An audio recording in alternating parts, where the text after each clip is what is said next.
Vous écoutez Mister Radio.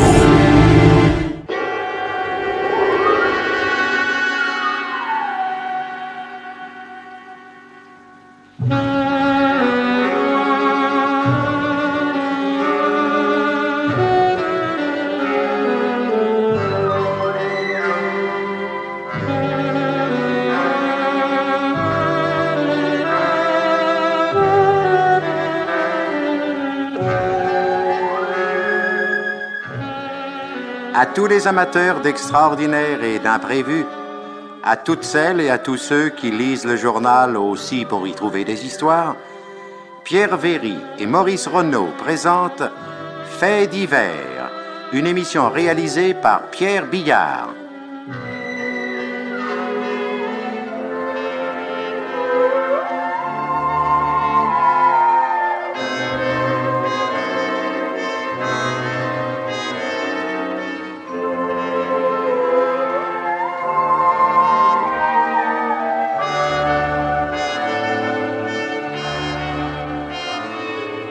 Vous pourrez entendre ce soir « Ne jouez pas avec le feu », une nouvelle radiophonique de Paul Vandenberg.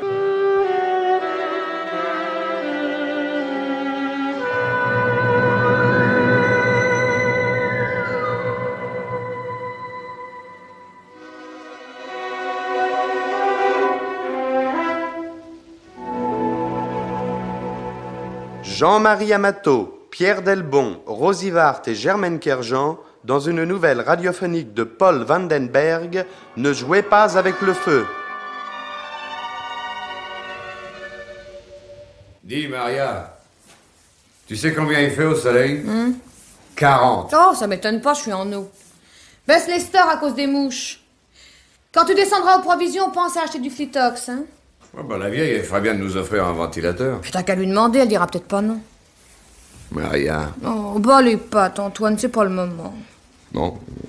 Qu'est-ce que tu nous fais pour déjeuner? Des côtelettes de mouton avec des épinards. Des épinards? Bon, j'aurais préféré des haricots. Ah, tu sais bien qu'elle supporte pas les féculents. Je vais pas me mettre à faire 2 cuisines pour 3 personnes, non? Son neveu est avec elle. Oui? Comment tu le sais? Moi, j'ai aperçu sa Vespa contre la haie au bas du Rédillon. Peut-être qu'il va déjeuner ici. J'espère bien que non. Tiens, 2 coups, c'est pour moi. Oh, qu'est-ce qu'elle veut encore, cette vieille chèvre? Tu vas voir que c'est moi qui avais raison, hein. Il va déjeuner avec elle dans sa chambre. Elles auraient pu me prévenir plus tôt. Il va être midi. Tiens, tu devrais moudre le café, Antoine, ça m'avancerait. Si mange là, t'as de quoi? Mais non, justement, faudrait que tu descendes chez le boucher. Oh, des clous, non. Alors, avec cette chaleur, j'aime encore mieux leur filer ma côtelette. Oh, la barbe est pressée avec ça. On y va. Oui, entrez, Maria. Bonjour, monsieur Pierre. Bonjour Maria. Je parie que madame m'a sonné pour me dire que monsieur Pierre restait à manger. Hélas, non, ma bonne Maria. Mon neveu est un ingrat. Non seulement il ne vient jamais le dimanche, mais voilà maintenant qu'il me rogne sur le lundi son jour de congé. Oh, pourtant, ça aurait été gentil de faire la dînette avec moi, hein, Maria? Vous lui auriez installé un petit guéridon près de mon lit. Mais je vous ai dit, ma tante, que... Oui, je sais. Un ancien camarade de régiment qui est justement de passage à Nice. Ça doit être un camarade en jupon. Vous ne croyez pas, Maria? C'est de son âge, madame. Bien sûr, et je ne lui en veux pas. Je comprends très bien qu'un tête-à-tête prolongé avec une vieille dame radoteuse et impotente, par surcroît, n'a rien de bien réjouissant. Mais voyons, ma tante. Et puisque je te dis que je ne t'en veux pas... Maria, donnez-lui tout de même à boire, comme dit l'autre. Le pauvre enfant meurt de soif. Qu'est-ce que vous voulez boire, monsieur Pierre? Oh, ça m'est égal, pourvu qu'il y en ait beaucoup, et avec de la glace dedans. Bon, un petit pastis, alors. C'est encore ce qu'il y a depuis les altérants. Ah, quelle chaleur. Mais pourquoi ne baissez-vous jamais vos stores? Me priver de mon soleil, mais c'est tout ce qui me reste. Je me demande comment vous pouvez vivre dans cette étuve. Et premièrement, je ne vis pas, je m'éteins. Lentement, mais sûrement.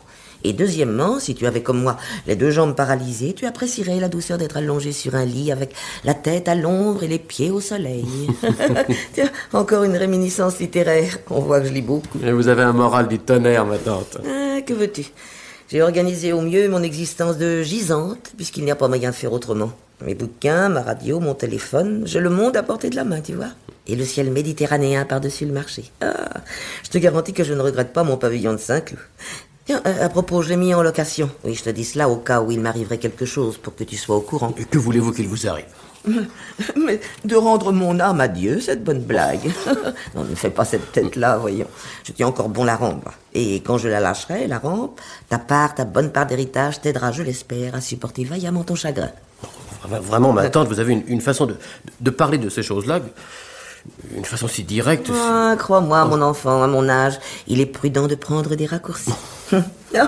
Ah, tu es bien comme ton pauvre oncle. Timoré, scrupuleux, délicat, ayant peur des mots, n'osant pas voir les choses en face. À t'entendre, on croirait que je dis une énormité. Mais enfin, quoi, j'ai 65 ans, et il est avéré que je ne quitterai plus jamais mon lit, tous les docteurs me l'ont dit. Il était normal que je pense à mon testament, et que je couche dessus, comme on dit, les 3 êtres qui me tiennent le plus à cœur. Toi, Maria et Antoine. Il est non moins normal que je te le dise, à quoi bon faire des mystères. Oui, bien sûr. J'en fais d'autant moins avec toi que je sais que tu n'es pas intéressé, mon Pierrot. Tu ne l'es même pas assez. Que voulez-vous dire? Tout simplement que tu manques d'ambition. Tu n'es pas assez entreprenant. Enfin, combien gagnes-tu dans ton magasin?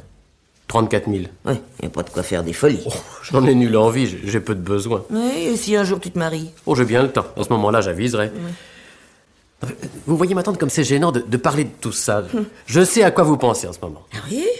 À quoi je pense, selon toi? Vous vous dites, parbleu, mon neveu aurait bien tort de se tracasser pour son avenir puisqu'il est certain d'hériter. Oui, et même si je le pensais, je ne veux pas ce que cela pourrait avoir de désobligeant pour toi et de déplaisant pour moi.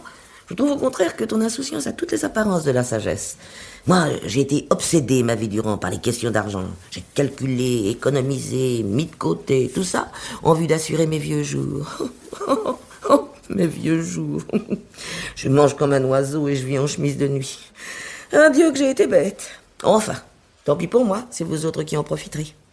Est-ce que Maria et Antoine savent que... Savent quoi, mon enfant? Qu'ils sont eux aussi sur votre testament? Bien sûr. Autant que ce soit de mon vivant que je profite de leur reconnaissance. Ils sont braves, mais ce ne sont pas des saints, et la perspective d'une récompense substantielle doit les aider, je suppose, à supporter mes petites manies. Voilà votre pastis, monsieur Pierre. Merci. Vous m'avez fait bonne mesure, on dirait. Hein. C'est Antoine qui vous l'a préparé. Le plateau sur la table. Aurez-vous assez d'eau? C'est un fond de carafe que j'avais mis dans le frigidaire. J'ai pas voulu en rajouter du robinet pour que ça reste bien glacé. Ça ira, Maria, merci. Oui, si j'en veux l'avantage, je demanderai à Cicéron de me céder un peu d'eau de son bocal. Mais en fait, ma tante, pourquoi l'avez-vous baptisé Cicéron, votre poisson rouge? C'est le premier nom qui m'est venu à l'esprit quand il me l'a apporté lundi. Mais pourquoi Cicéron? Je me le demande. Bon, c'est peut-être de le voir tourner en rond dans son bocal rond. Ça doit être aussi bête que ça. Maria, vous lui avez renouvelé son eau? Oui, madame, ce matin.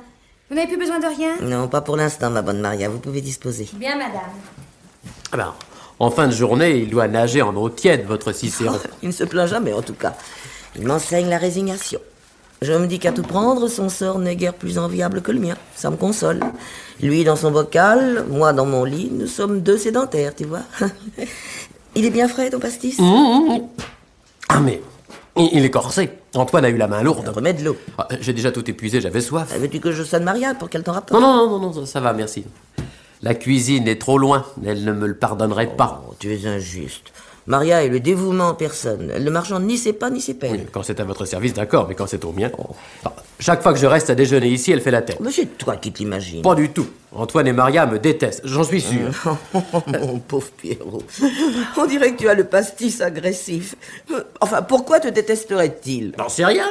Ils se disent peut-être que si je n'existais pas, leur part d'héritage serait augmentée d'autant. Oh, qu'est-ce que tu vas chercher là? Je te trouve bien belliqueux aujourd'hui. J'y vois clair, c'est tout. Sais-tu bien, mon Pierrot, que si je ne te savais pas aussi désintéressé, je pourrais à mon tour te prêter les mêmes vilaines pensées dont tu les gratifies si légèrement. Que voulez-vous dire, ma tante? Madame, si Maria et Antoine n'existaient pas, tu resterais aussi mon seul et unique héritier. Eux ne sont jamais que de domestiques, c'est sans doute ce que tu penses. Ah, ça je vous jure bien que non. Je les aime pas, c'est vrai. Enfin, ceci dit, je trouve tout à fait légitime que vous les récompensiez à leur juste mérite. Et du mérite, ils en ont, crois-moi. Songe qu'ils sont à mon service depuis 15 ans. Et que depuis 3 ans, il m'est impossible de faire 10 mètres autrement que dans les bras d'Antoine. Ajoute à ça qu'ils ont horreur du climat méridional et que je les oblige à vivre dans la demi-solitude d'une villa accrochée au flanc d'un coteau torride. Et puis dis-toi qu'ils ont à peine la quarantaine et qu'il leur serait sans doute agréable d'aller de temps en temps le soir au cinéma. Mais j'ai jamais mis leur dévouement en doute. J'ai simplement dit qu'ils ne me portaient pas dans leur cœur, c'est tout. Après tout, c'est leur droit. Tiens, votre tapis a été brûlé, ma tante. Je vois là un petit trou. Quel tapis? Votre tapis de table. Je viens de m'en apercevoir en reposant mon verre. Un petit trou. Oh, bah, ça doit être limite. Ah non, les bords sont roussis. Et comment? Vous pourriez presque le voir de votre lit. Antoine a dû oublier un mégot. Et pour que vous ne vous en aperceviez pas, Maria a négligemment posé un magazine dessus.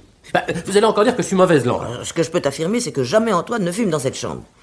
Il sait que depuis l'incendie du bazar de la Charité en 97, où j'ai failli périr carbonisé, j'ai la phobie du feu. Aussi jamais une allumette n'entre-t-elle dans ma chambre. Pourtant, ma tante, j'ai pas la berlue.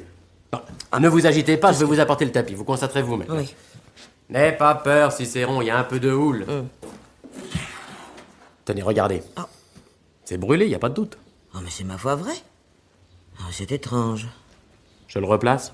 Le tapis? Oui, tu seras gentil. Ah, c'est dommage. Un si joli tapis. Si vous voulez mon avis, Antoine est venu rechercher le plateau de votre repas alors que vous étiez assoupi. Et pour une fois, il aura oublié de jeter sa cigarette avant d'entrer. Et t'affole pas, Cicéron. Là, reprends ta place. Mais qu'avez-vous, ma tante? Vous êtes toute pâle. Non, c'est rien, c'est tellement stupide. Quand je dis que j'ai la phobie du feu, je n'exagère pas, tu sais. À ce point-là, c'est même ridicule, mais j'y peux rien. J'avais 7 ans quand a éclaté ce terrible incendie au bazar de la Charité. J'étais au milieu de la foule. Un miracle que je m'en sois sorti. C'était horrible, Pierrot, horrible. Depuis, le feu, c'est ma hantise. Oh, d'ailleurs, c'est dans mon horoscope. Méfiez-vous du feu. Vous avez trop d'imagination, ma tante. Je parie que vous avez relu une vie de Jeanne d'Arc ces derniers temps. Le café est passé? Oui, apporte 2 tasses. Elle a pas mangé son dessert? Non, elle prétend qu'elle a pas faim. Je l'ai trouvée un peu fiévreuse. Ah, c'est bon signe, tout ça. Oh, t'en fais pas. Avant ce soir, elle aura récupéré. Je crois que c'est la visite de son neveu qui l'a fatiguée. Il s'est tapé tout le pastis, le neveu. Ouais, jusqu'à la dernière goutte.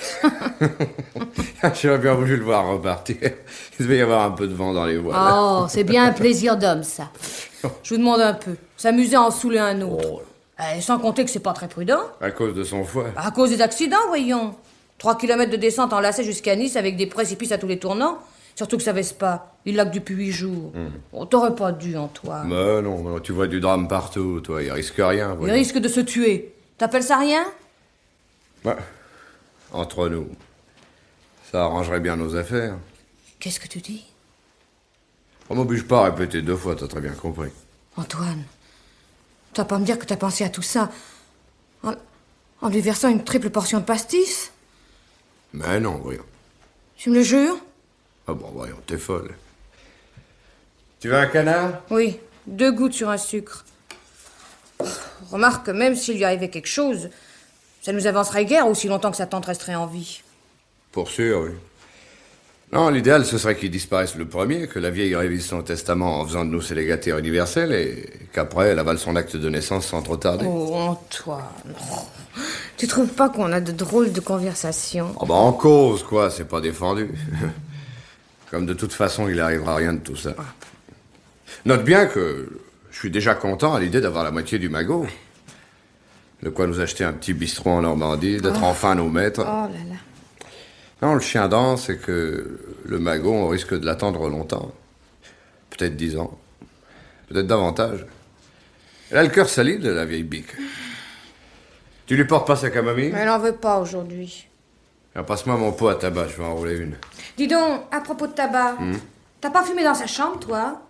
Non, pourquoi? Elle m'a fait une réflexion à cause que son tapis a été brûlé par un mégot. Quel tapis? Celui qui est sur la table, auprès de la fenêtre. Je voulais déjà t'en causer hier quand je m'en suis aperçue. Pour pas qu'elle fasse d'histoire, j'avais mis un magazine illustré pour cacher le trou. Seulement, aujourd'hui, le neveu a dû déplacer le magazine et il a vendu la mèche. Il a même dû lui mettre le tapis sous le nez, à preuve qu'ensuite il l'a replacé autrement. Ça, alors, c'est bizarre. Pourtant, je te garantis que jamais je suis entré chez elle avec une cigarette à la main. Enfin, d'ailleurs, tu la connais, quoi, avec sa frousse des incendies. Elle n'aurait pas tardé à me faire ressortir. Si tu veux, moi, je peux aller lui en causer. Oh non, laisse tomber, on va pas se casser la tête avec ça. Puis en ce moment, elle fait sa sieste. Si on en faisait autant. Tu veux faire la sieste? Oui, mais pas tout seul. Grand déplaisant, va. Je les connais, tes siestes. Bon, c'est notre seule distraction. Allez, tu feras la vaisselle après. Tu me décoiffes, Antoine. Viens. Maria, Oui. tu dors? Non. Comme tu as la peau fraîche, Maria. Toi, tu es tout brûlant. Mon Dieu, est-ce que je peux t'aimer? Moi aussi. Tu crois qu'il y en a beaucoup qui s'aiment encore autant après 15 ans de mariage? Non. Oh, mais nous, on n'a pas tellement de mérite. Bon, pourquoi? Parce que dans cette grande maison isolée, on est comme deux naufragés sur une île déserte. Seulement, c'est pas un bateau qui viendra nous délivrer. C'est la mort d'une vieille femme. Peut-être que si on vivait en bas, à la ville, parmi les gens, tu m'aurais déjà trompé. Non, c'est pas vrai, Maria. Oh, avec ça, que lorsque tu descends en commission, tu te prives de lorgner les baigneuses, hein? Je dis pas, mais c'est histoire de faire des comparaisons qui sont toujours à ton avantage. Allez, sois franc, Antoine. Tu m'as jamais trompé? Jamais? Même du temps que madame était valide et qu'on vivait à Saint-Cloud? Non, jamais, je te le jure. Oh. Quand je me suis marié avec toi, Maria, t'étais presque la première. T'étais presque la première que je tenais dans mes bras. C'est pour dire. Grosse bête. Qu'est-ce que ça veut dire, ça, presque la première? Ça veut dire qu'avant de te connaître, ça ne m'était arrivé qu'une fois. Avec qui? J'ai peut-être connu. Tais-toi, ne parlons plus de ça. Oh, qu'est-ce que ça fait depuis le temps? Puisque tu me connaissais pas encore. Oh, alors dis-le-moi. Avec qui? Ah, tu m'embêtes. Tu avais quel âge? Oh, bah dis-le, quoi. 23 ans. 23 ans? Bah alors, t'étais déjà au service de la vieille? À l'époque, elle avait 48 ans, elle n'était pas si vieille. Son mari vivait encore? Oui, il est mort peu de temps après. Peu de temps après quoi? Tu m'embêtes. Oh, j'ai compris, va. C'est... T'es avec elle? Eh ben oui. Puisque tu veux le savoir, oui. Je m'en doutais un peu, figure-toi. Oh bah toi alors t'es fortif. Non, mais j'ai de la jugeote. Qu'on soit généreuse avec un domestique, bah, ça n'a rien de surprenant. Mais de là à lui léguer la moitié de sa fortune, il y a une marge. Quand cette marge a la largeur d'un lit, ça devient tout à fait clair. Maria, t'es pas jalouse, j'espère. Moi? Oh, tu rigoles. T'étais garçon, pas vrai? T'étais même joli garçon. Si joli que je m'étonne qu'elle ait pas eu l'envie de récidiver. Son mari s'est alité le surlendemain, et 8 jours après, on l'enterrait. Comme elle est plutôt croyante, elle s'est imaginée que c'était une punition du ciel. Et elle t'a jamais reparlé de rien? Non. Ah, j'ai eu tort de te raconter tout ça. J'avais beau être jeune et libre, quand même, je suis sûr que ça te fait un peu mal. Oui, ça me fait mal. Je la déteste. Ah, tu peux pas savoir ce que je la déteste. La voir morte. Être débarrassée. Si j'osais. Oh, tais-toi, Antoine, tais-toi. On parle, on s'énerve. Il faut pas penser à ça. Ça serait monstrueux. Et puis on serait les premiers soupçonnés. Vu qu'on est sur le testament. Et en attendant, on passe les plus belles années de notre vie à sa dévotion. Loin des gens, loin des distractions, loin de la vie. Pour nous embêter, elle est capable de tenir jusqu'à 80 ans. Alors elle pourra mourir satisfaite, elle nous a volé toute notre jeunesse. C'est surtout pour toi que je lui en veux. Moi, si je pouvais trouver le moyen... Oh non, tais-toi, mon grand, calme-toi. Ça m'est égal, la petite auberge en Normandie. Et les robes, les sorties, les fanfreluches, tout m'est égal. Pourvu que chaque soir, je puisse m'endormir dans tes bras. Calme-toi, là. Embrasse-moi. 25 à Cherbourg, 16 à Saint-Brieuc, 19 à Perpignan, 28 à Nice, 24 à Paris-le-Bourget.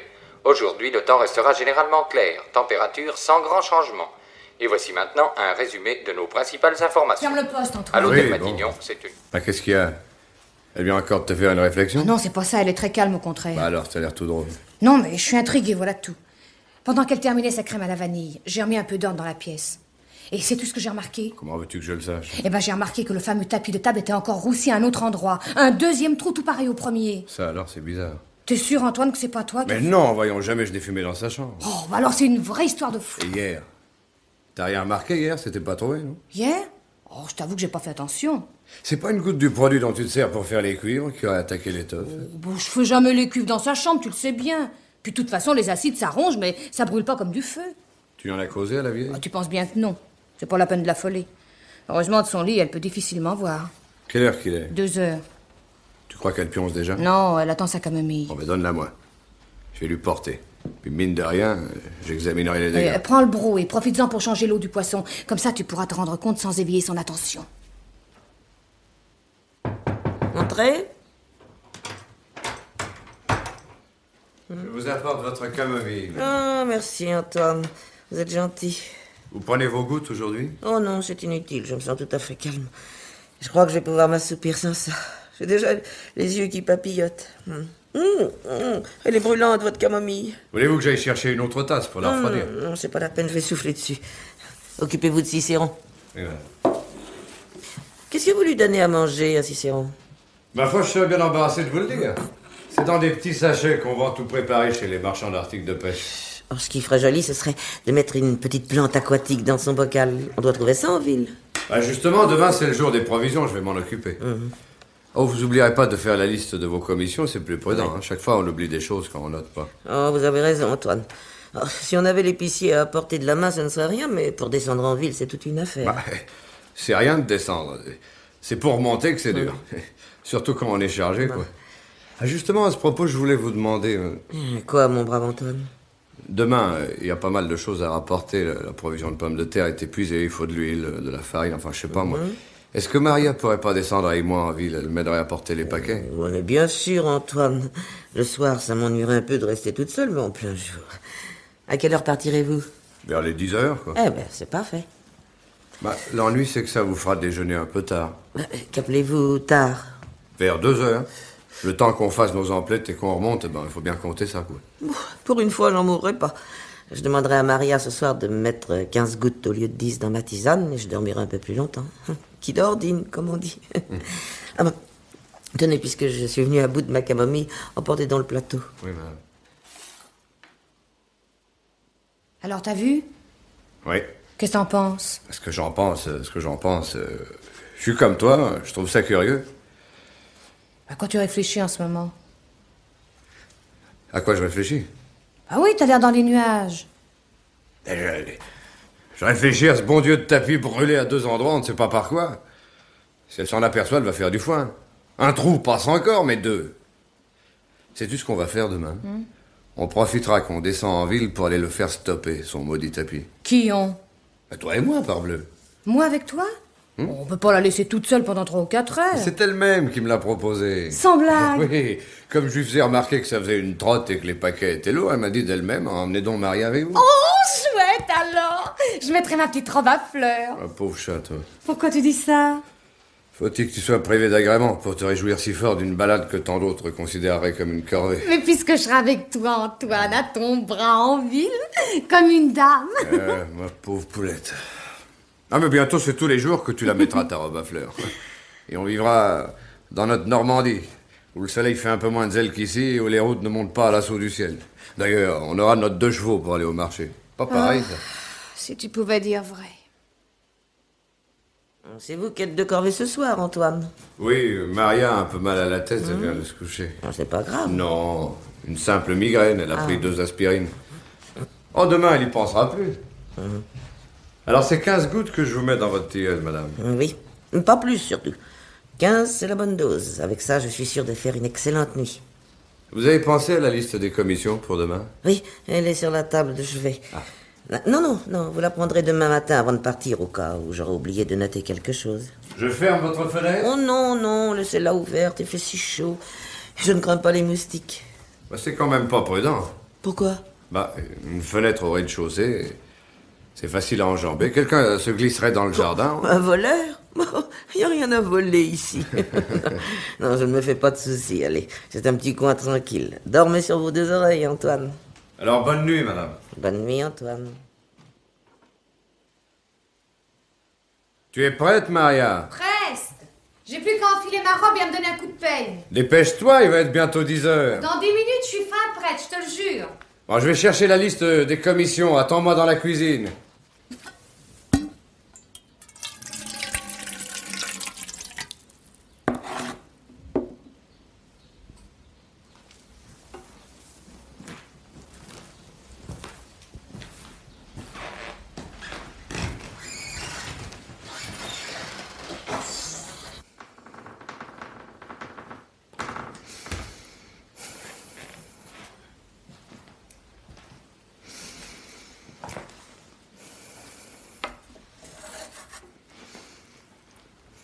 Quoi Qu'est-ce que c'est? Oh, c'est vous, mon brave Antoine. Vous m'avez fait peur. Je dormais si bien. Qu'est-ce que vous faites à quatre pattes? Je voulais pas vous réveiller, madame. Je regardais si votre liste n'avait pas glissé sous le lit. Je la retrouve plus. Elle est là, entre les feuillets du livre sur lequel je me suis endormi hier soir. Oh oui, excusez-moi. Tiens, on dirait que ça sent l'essence. Vous ne trouvez pas? Si, c'est moi. J'avais une tache de peinture sur mon costume propre, alors je viens de l'enlever avec de l'essence. Ça n'a pas eu le temps de s'évaporer, en fait.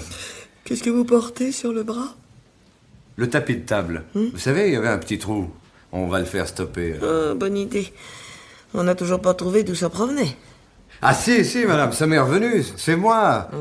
Une fois que je suis entré chez vous avec une cigarette, je croyais bien l'avoir éteinte, et puis, total, il restait encore une brindille de tabac qui brûlait. Alors, sur le moment, j'avais pas fait attention, et puis... Vous voyez, on n'est jamais trop prudent. Oh oui, sûrement, madame, oui. Mais n'ayez crainte, allez, ça se reproduira plus. Alors, en attendant que le tapis soit réparé, j'en ai mis un de remplacement. Où avez-vous trouvé ça? Dans le placard de la lingerie. Oui, je me souviens. C'est un coupon que j'avais acheté pour me faire des peignoirs. Pendant quelques jours, ça servira de tapis. Oh, croyez-vous que ce soit très utile? C'est bien laid. Bah, c'est pas joli, mais ça protège le bois. Oh oui, c'est vrai, vous avez raison. Excusez-moi, je sais pas ce que j'ai, mais je meurs de sommeil. Endormez-vous tranquillement, madame. Nous, on part en commission. C'est ça. Allez, mes enfants. N'oubliez rien. N'ayez crainte, madame. J'ai pensé à tout.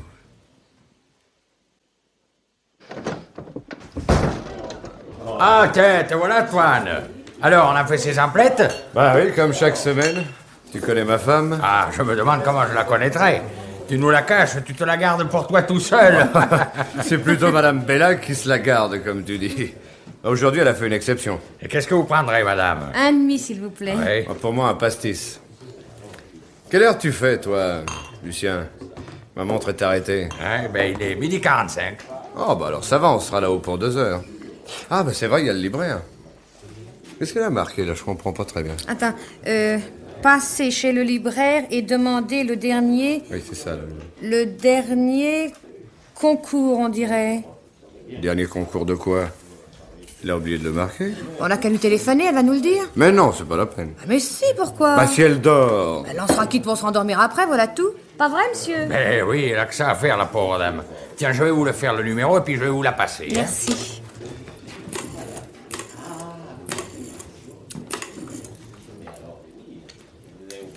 Mais qu'est-ce que t'as, Antoine? Ah, j'ai rien. Ça m'inquiète un peu qu'elle réponde pas, voilà tout.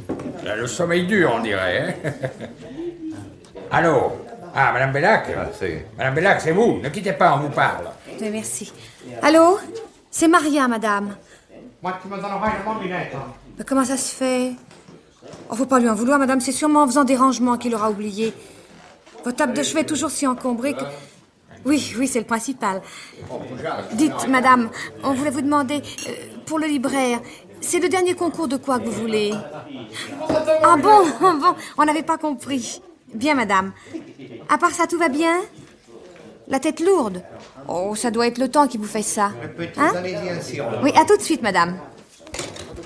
Oh, elle était furieuse. Il paraît que t'avais laissé l'appareil par terre, hors de portée de sa main. Oh, zut, c'est vrai. Alors, ça m'étonne plus qu'elle tardait à répondre. Bah, comment elle a fait, alors? Heureusement, elle a pu attirer à elle le téléphone avec sa canne. Et pourquoi qu'elle a une canne puisqu'elle marche pas? Ah, c'est pour vous taper dessus, peut-être? Non, c'est pour taper au plafond la nuit, en cas de besoin. Notre chambre donne juste au-dessus de la sienne. Et pour le libraire, alors? Ah oui, ça la fait rire. C'est pas le dernier concours, c'est le dernier prix Goncourt qu'elle veut. On pouvait pas le deviner, non? Bien sûr. Bois encore un petit pastis, Antoine. Tu es tout pâle. Bah oui, quand j'ai vu qu'elle répondait pas, ça m'a inquiété. Ça doit être la patronne, on l'aime presque comme si elle était notre mère, hein? Pas vrai, Maria? Oh oui, bien sûr. Elle est si bonne, si douce. Allez, dépêchons-nous de remonter. Pourquoi? T'as plus à t'inquiéter maintenant? Non, on sait jamais. Tu crois avoir pris toutes les précautions? Enfin, je veux dire, tu crois avoir fait pour le mieux, et puis total... Oui, faut tout de même qu'on passe chez le libraire. Mais en vitesse, alors. Oh, toi alors. Ah!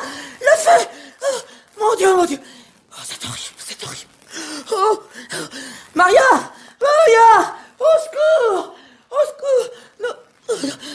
nous affolons pas. Voyons. Pierre, oui, c'est ça. Pierre pourra peut-être...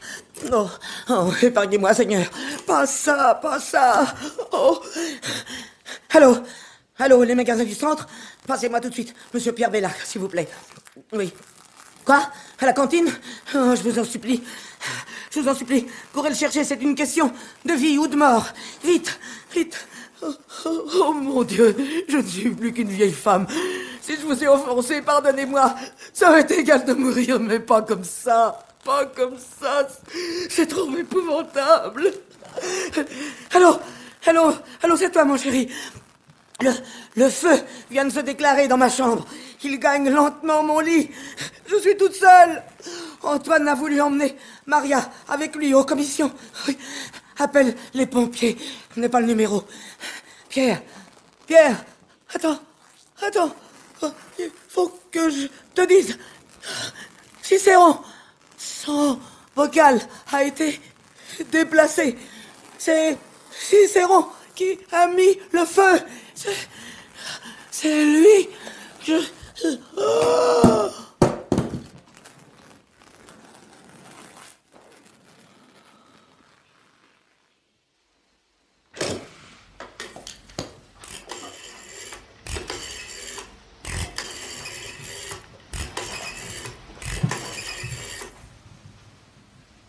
Allô? Docteur Bellecour? Ici, commissaire Legrand. Vous avez le résultat de l'autopsie? Oui. Madame Bellac est très certainement morte d'un arrêt au cœur provoqué par l'épouvante. Vous voulez dire que ces brûlures... Ces brûlures n'étaient pas assez profondes pour entraîner la mort. D'ailleurs, quand les pompiers l'ont arrachée à son lit, ils ont cru d'abord qu'elle était dans le coma. En réalité, elle était déjà morte. Vous êtes certain que c'est un arrêt du cœur? Oh, sans aucun doute. En tout cas, je n'ai relevé aucune trace de poison. Simplement, elle avait dû absorber la veille un barbiturique assez puissant. C'est peut-être même à cause de cela que le cœur a lâché si vite. Barbiturique. Bon, je vous remercie, docteur. Qu'allez-vous faire? Étudier le rapport de la commission d'incendie et poursuivre mon enquête. Bonne chance, commissaire. Au revoir, Toubib. Oui? Monsieur Pierre Bellac est là. Faites-le entrer. Bonjour, monsieur le commissaire. Bonjour, monsieur Bellac. Asseyez-vous. Merci. Vous avez du nouveau? Oui et non. Enfin, rien de précis. Des éléments épars que j'essaie de coordonner. Le rapport de la commission d'incendie ne m'éclaire pas beaucoup. Non, ils n'ont pas été foutus de découvrir la cause du sinistre. Si toutefois on peut appeler ça un sinistre, car en fait, il n'y a eu qu'une table de brûlé, quelques tapis et la moitié d'un lit. Vous oubliez ma tante, monsieur le commissaire. Non, je ne l'oublie pas, hélas. Mais votre tante est morte d'effroi bien avant que les flammes ne l'atteignent. Le médecin légiste vient de me le confirmer.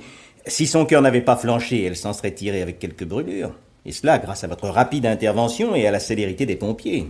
Puisque selon les experts, le feu n'est pas dû à un court-circuit. Il n'a pu être provoqué que par quelqu'un qui, de l'extérieur, a jeté un objet enflammé à l'intérieur de la chambre. Oui, c'est la première hypothèse que j'ai formulée. Mais elle s'est avérée fausse après un examen approfondi. En effet, aucune trace de pas n'a pu être relevée dans un rayon de 15 mètres à partir de la fenêtre de la chambre.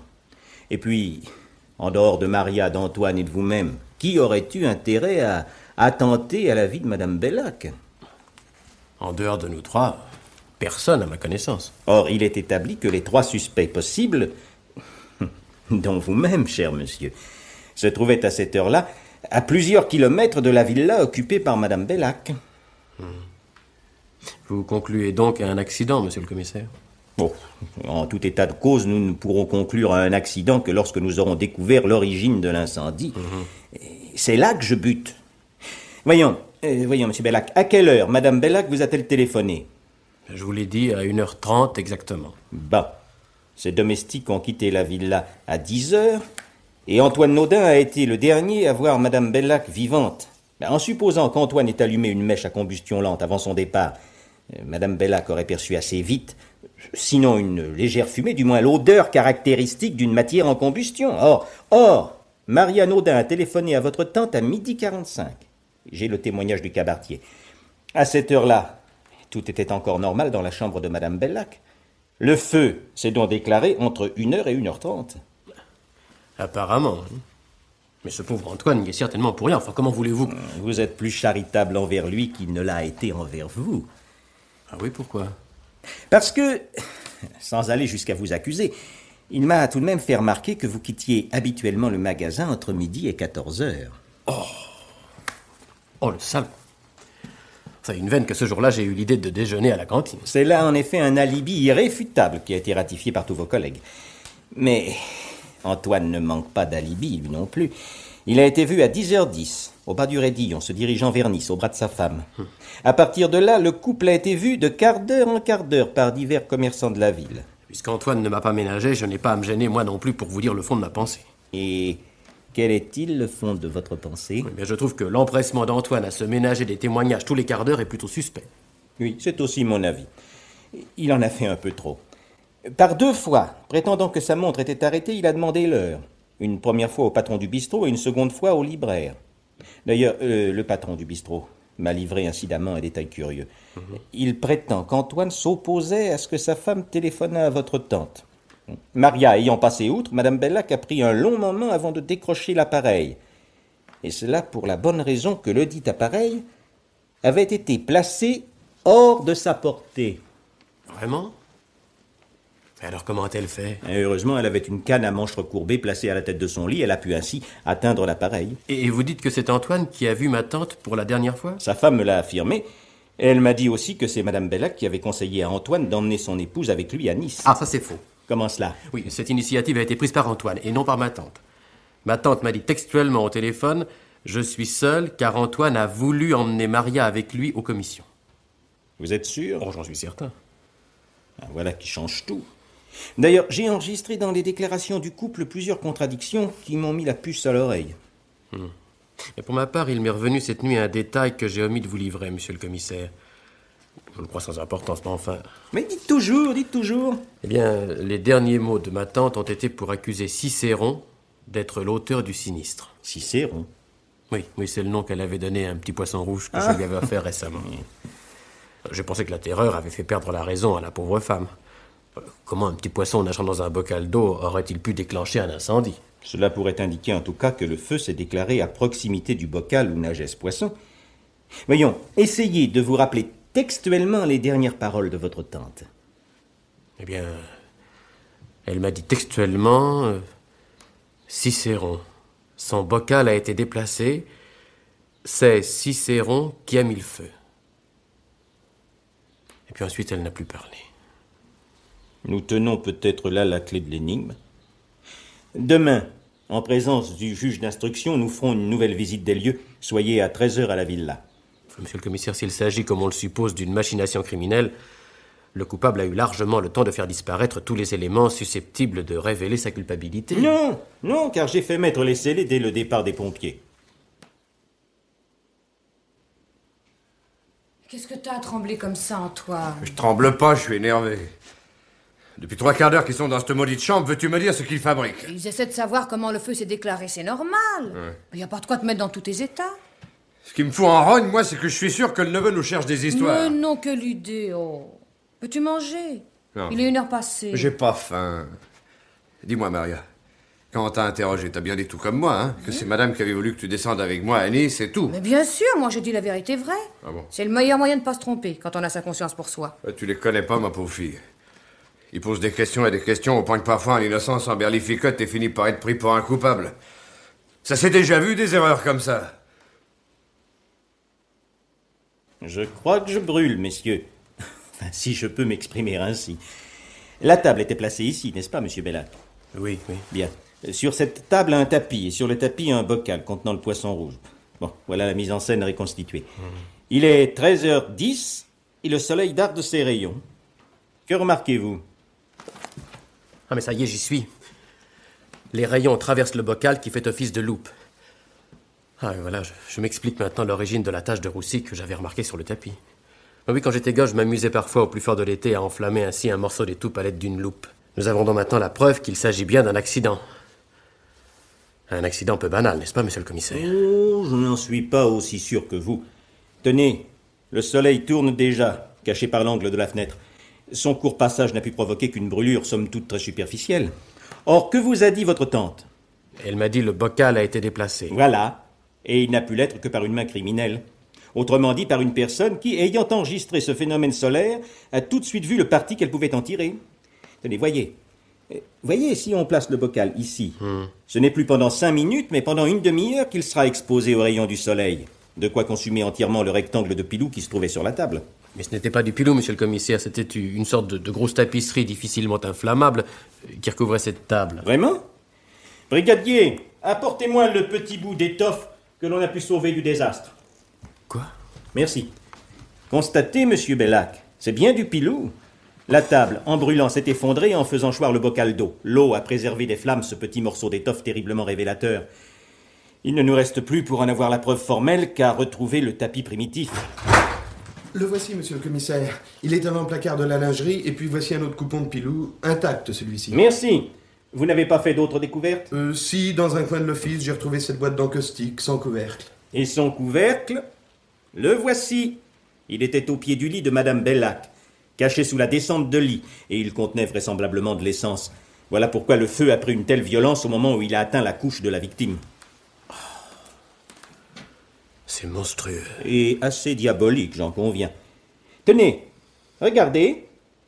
Le coupon de pilou étalé sur la table traîne jusqu'à terre. Il a communiqué le feu à la descente de lit sous laquelle se trouvait le couvercle rempli d'essence. À partir de là, les flammes étaient assez hautes pour atteindre la literie. Ah, c'est bien combiné. Il ne me reste plus qu'à faire avouer le ou les coupables. Depuis 1 heure que vous me questionnez, j'en ai marre, moi, à la fin. Pourquoi que j'aurais voulu mettre le feu à la baraque? Puisque j'étais un des héritiers de Madame Bellac, c'était pas mon intérêt. Vous saviez très bien que cette villa n'appartenait pas à Madame Bellac, puisqu'elle l'avait prise en location. Le pavillon de Saint-Cloud vous restait, lui, ainsi que les titres, l'argent liquide et les bijoux, bien à l'abri dans une banque. D'ailleurs, pour sauver les meubles, enfin si je puis dire, vous avez calculé votre coût de façon à ce que ce soit d'abord le lit où reposait Madame Bellac qui soit la proie des flammes. Madame Bellac morte, les pompiers pouvaient venir, n'est-ce pas, et limiter les dégâts. Voilà pourquoi vous avez mis un petit récipient au pied du lit pour précipiter votre forfait. Quel petit récipient? Vous savez très bien ce que je veux dire. Bon, enfin, passons. C'est à croire qu'il vous faut absolument une victime, puisque vous avez découvert vous-même que c'est le soleil qui a mis le feu à travers le verre du bocal. Oui, mais ce phénomène, vous l'avez découvert avant tout le monde.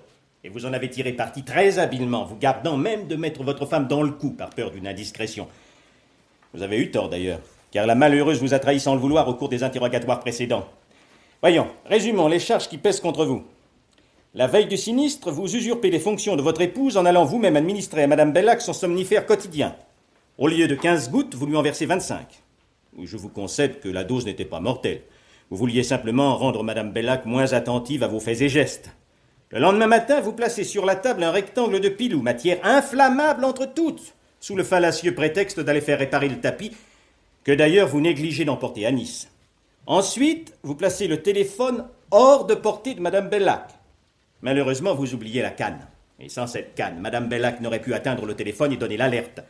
La chambre eût été entièrement détruite. Et c'est bien le diable si parmi les décombres, on aurait retrouvé ce maudit petit récipient qui vous accuse, plus que tout le reste. Mais qu'est-ce que ce malheureux couvercle de boîte en acoustique vient faire là-dedans, si vous croyez que... Stop!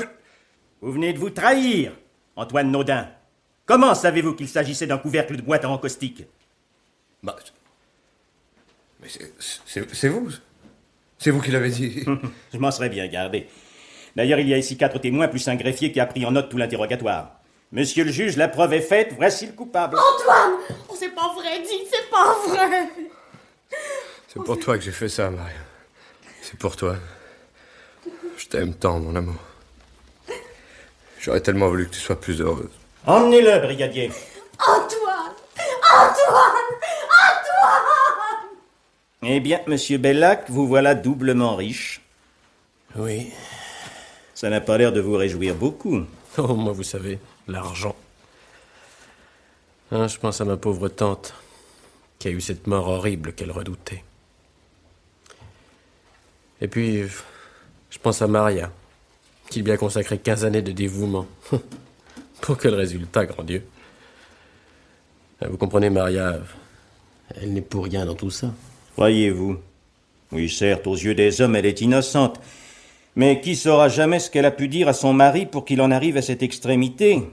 Peut-être a-t-elle rêvé tout haut, et un peu trop souvent, à ce fameux héritage.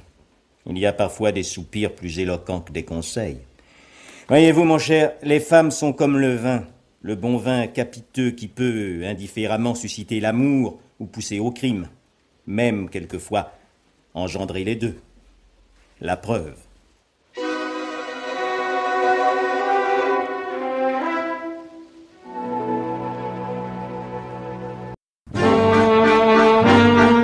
Ne jouez pas avec le feu, nouvelle radiophonique de Paul Vandenberg, avait pour interprète Jean-Marie Amato dans le rôle d'Antoine, Rosie Vart dans le rôle de Maria et Pierre Delbon dans le rôle de Pierre Bellac, avec Raymond Pellissier, Henri Virlejeu et Germaine Kerjean dans le rôle de Madame Bellac. Bruitage Gabriel de Rivage, prise de son Jean Delanduc, opérateur Charles Marié.